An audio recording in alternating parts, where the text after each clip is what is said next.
મહેસાણા મામલતદાર કચેરી ખાતે આધાર card update અને રેશન કાર્ડ ઈ-કેવાયસી માટે જનતા ત્રાહિમામ। આધાર કાર્ડ અપડેટ અને રેશન કાર્ડ ઈ-કેવાયસી માટે સવારે 6 વાગ્યાથી સાંજે 7 વાગ્યા સુધી જોવા મળી લાંબી કતારો। સરકારી કાગળિયામાં ઓપરેટરે કરેલી ભૂરોનો ભાર અરજદારો ભોગવી રહ્યા છે। મામલતદાર કચેરી ખાતે વિકલાંગ અરજદાર માટે ફક્ત એક જ વ્હીલચેર જોવા મળી। બીજા વિકલાંગ અરજદાર પોતાની જાતે સહારો શોધીને લાઇનમાં સ્થાન જાળવી રાખવું પડતું જોવા મળ્યું। આધાર કાર્ડ નોંધણી કે અપડેટ માટે વિદ્યાર્થીઓએ ચાલુ શાળાએ પોતાનો અભ્યાસ છોડીને તેમજ ગરીબ મધ્યમ વર્ગના લોકોએ પોતાની નોકરી ધંધા છોડીને લાઇનોમાં ઊભું રહેવું પડે છે। કચેરી ખાતે સ્વાસ્થ્ય માટે ગંભીર રૂપ એવા કચરાના ઢગ અને સળગાવેલા કચરાના ધુમાડા વચ્ચે જનતા પીસાતી નજરે ચડી। મામલતદાર કચેરીમાં સગાવત કે લાગવગ પણ ચાલતી હોય એવા દ્રશ્યો પણ જોવા મળ્યા હતા। સવારથી લાઇનમાં લાગેલા ભૂખ્યા તરસ્યા ત્રાહિમામ લોકોનું કહેવું હતું કે જો પોતાના પક્ષના સભ્ય બનાવવા માટે સરકાર ઘરે ઘરે કે શાળા કોલેજો કે હોસ્પિટલમાં જઈ શકતી હોય અથવા તો એક મિસ કોલ મારવાથી સભ્ય બનાવી શકતી હોય તો આધાર કાર્ડ અપડેટ કે રેશન કાર્ડ કેવાયસી માટે લાઈનો કેમ? રિપોર્ટર આશિષ પટેલ, મહેસાણા। હું તો પહેલી વાર જ આવ્યા છીએ। બરાબર, અને શું કહેવા માગશો તમે? તમારે કેમ આવવું પડે? જરૂર છે, એ બધા દરેક વ્યક્તિને કરાવવું જોઈએ। બરાબર, અને તમને આ વખતે બીજા લાભો મળે। આ વખતે તમે કરાયું કેવાયસી?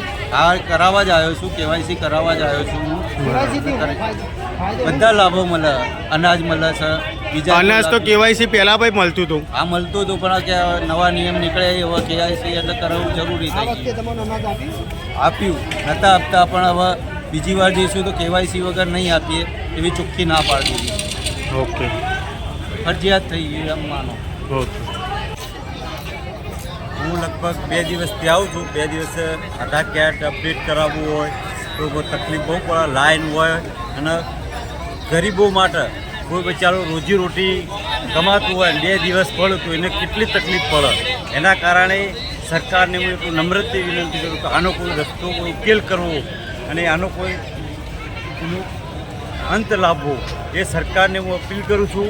અને કારણ કે આ ગરીબો માટે, ગરીબો બચારા રોજીરોટી રોજ કમાતા હોય, 2 દિવસ પડે તો એને રૂપિયા 300-400નો દાળો પડે, અને 300-400નો દાળો પડે તો એ લોકોનું આજે ખીચડી કે ગમે તે લાઈન દાળ ખાતા હોય, તે લાઈન ખાતા હોય તો એને બહુ તકલીફ પડે છે। આ ગરીબો માટે બહુ પરિસ્થિતિ એકદમ નમ્ર વિનંતી છે કે ગરીબ બચારો બહુ હેરાન થાય કે ગરીબ માટે ગરીબને કેટલું સુખ સુખવું એ ગરીબ જાણે, અમીર તો કોઈ જાણતા નથી। ગરીબ બચારો રોજીરોટી કમાતો હોય, કોઈ રિક્ષા ચલાવી રોજીરોટી એને પણ 2 દાડા પડે, કોઈ ગરીબ મજૂરી કરીને ખેતમાં જતો હોય, ખેડૂતો ગામડેથી આવતા હોય, એમની પણ બહુ પરિસ્થિતિ 2 દિવસ પડે તો ખેતીનું કામ પણ અટકાય, એમને ઘણું પણ પેલું થતું। સરકારને એટલી નમ્ર વિનંતી કરું કે આનો કોઈ ઉકેલ, કોઈ રસ્તો લાવો। કયું ધોરણ ભણે? ધોરણ 10। શા માટે આવે છે? આધાર કે સુધરા માટે, આપાર આઈડી બનાવવાની, આગળ એડમિશન કરાવવા માટે। તો એ સગવડ તમને સ્કૂલમાં નથી આપી? સ્કૂલમાંથી અમને સર્ટિફિકેટ આપ્યું, એથી લઈને અહીંયા આપવાનું। અને 10માનું એટલે હવે તમારે બોર્ડની એક્ઝામની તૈયારી કરવા માટે આવતા હોય છે, અને તમે અત્યારે આ લાઇનમાં ઊભા રહે છો તો તમારા ભણવા ઉપર અસર નહીં થાય?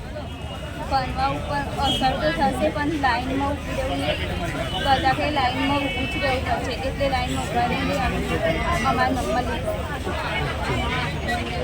મારું નામ સંજયસિંહ વિદ્યાર્થી, સામાજિક કાર્યકર છું મહેસાણામાં। આજે સવારે 6 વાગ્યાથી મહેસાણાની જનતા લાઇનમાં લાગી છે। તમે જોઈ રહ્યા છો, ઘણી બધી સવારે વહેલા 6 વાગ્યા હોય ત્યારથી લાઇનમાં લાગી છે આધાર કાર્ડ અપડેટ કરાવવા માટે, પછી કેવાયસી કરાવવા માટે સવારે 6 વાગ્યાથી લાઇનમાં લાગી છે। ચા પીધા વગર લોકો આવેલા છે, અને તમે આ જોઈ રહ્યો છો કે સરકારી જગ્યાએ જો સળગાવવામાં આવ્યું છે, જેનાથી આરોગ્ય પર શરીરમાં તકલીફ થાય, ધુવાડો એને પેસી જાય। બાળકો પણ અહીંયા વધુ પડતા બાળકો પણ છે, શું કહેવા માગશે? બહુ બાળકોને જે એક અપર આઈડી માટેનું આવેલું છે, એમાં જે જન્મ દાખલામાં હોય એ પ્રમાણે આધાર કાર્ડમાં ફરજિયાત કરાવવું પડે છે। એ માટે સવારથી બાળકો, નાના બાળકો લાઇનમાં લાગેલા છે, અને સુધારા માટે સરકારની કોઈ વ્યવસ્થા નથી।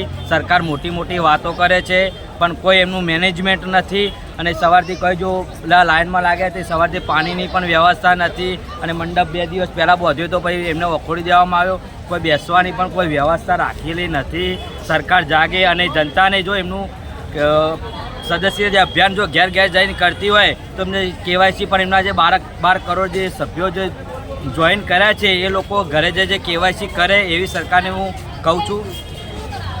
આભાર.